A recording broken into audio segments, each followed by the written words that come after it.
वेद्यम का लिखा जानने योग्य, तो आपने कहा जानने योग्य संसार है, इसको थोड़ा समझना था। भगवान ने कहा वेद्यम मैं ही जानने योग्य हूँ, और संसार क्या है वो भी भगवान ही है।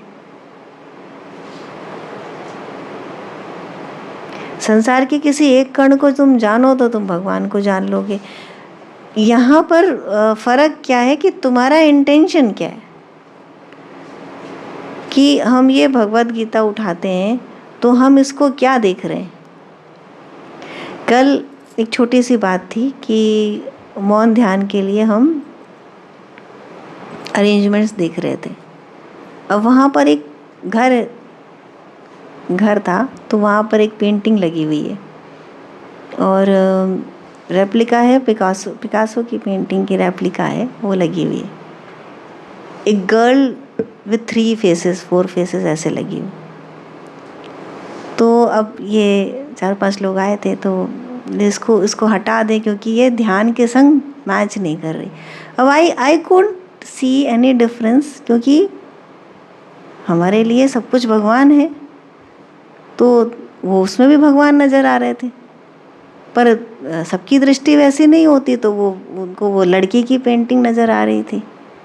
तो ये इंटेंशन का भेद है कि आप क्या जान रहे हो, आप क्या देख रहे हो, आपकी आंखें क्या देख रही हैं, आपके भाव क्या देख रहे हैं। अब यदि हम संसार के अंदर संसार की वस्तुओं को देख रहे हैं तो वो जानने योग्य नहीं है। लेकिन यदि हम संसार के सृष्टि के हर कण में उस भगवान को देख रहे हैं तो वो जानने योग्य है। वही वेद है। अभी बताया ना कि मौन से, साइलेंस से ओंकार की उत्पत्ति, ओंकार से गायत्री, गायत्री से वेद, वेद से संपूर्ण संसार सृष्टि का क्रम ये। और उपनिषद क्या करते हैं, उसको समेट देते हैं वापस। तो ये शब्द नहीं है, इनके अंदर पूरी संरचना छिपी है। अब जिसको हम संसार कह रहे हैं, जिसको सृष्टि कह रहे हैं, उसके अंदर बहुत से, जैसे भगवान ने कहा ना, अनेक शाखाओं वाला। अभी पुरुषोत्तम योग में आप पढ़ के भी आए हैं पहले भी, अभी फिर देखेंगे कि कैसे बहुशाखा वाले उस पेड़ का निर्माण होता है। तो बहुशाखा वाला वो ट्री क्या है, पीपल का, वो ये संसार वृक्ष है जिसके अंदर हम पत्तों को जानने का प्रयास कर रहे हैं। हम अलग अलग विद्याओं को जानने का प्रयास करते हैं, हम अलग अलग व्यक्तियों को जानने का प्रयास करते हैं। हम उपाधियों के पीछे, धन के पीछे, समृद्धि के पीछे, परिवार के पीछे भागते हैं, और ऐसे ही करते करते हम मर जाते हैं। और फिर हम सोचते हैं कि चलो ठीक है, कोई बात नहीं, हमारी आने वाली पीढ़ियाँ उसका सुख भोगेंगी।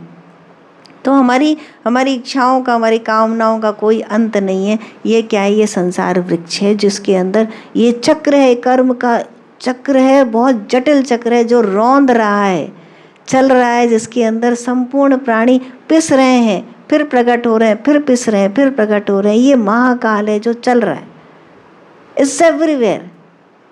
बट जैसे ही इस संसार के अंदर हम उस परमात्मा को देखते हैं, इसके कण में उस व्याप्त उस परम आत्मा को देखते हैं, परम पुरुषोत्तम भगवान को देखते हैं, वैसे ही सब कुछ बदल जाता है, सारे समीकरण बदल जाते हैं।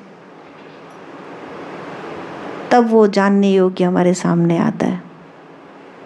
यदि हमने एक कण को पकड़ा, मिट्टी के एक नगण्य कण को पकड़ा, और उसमें हमने उस ईश्वर को देखा, तो हमने सब कुछ पा लिया, क्योंकि वही जानने योग्य है।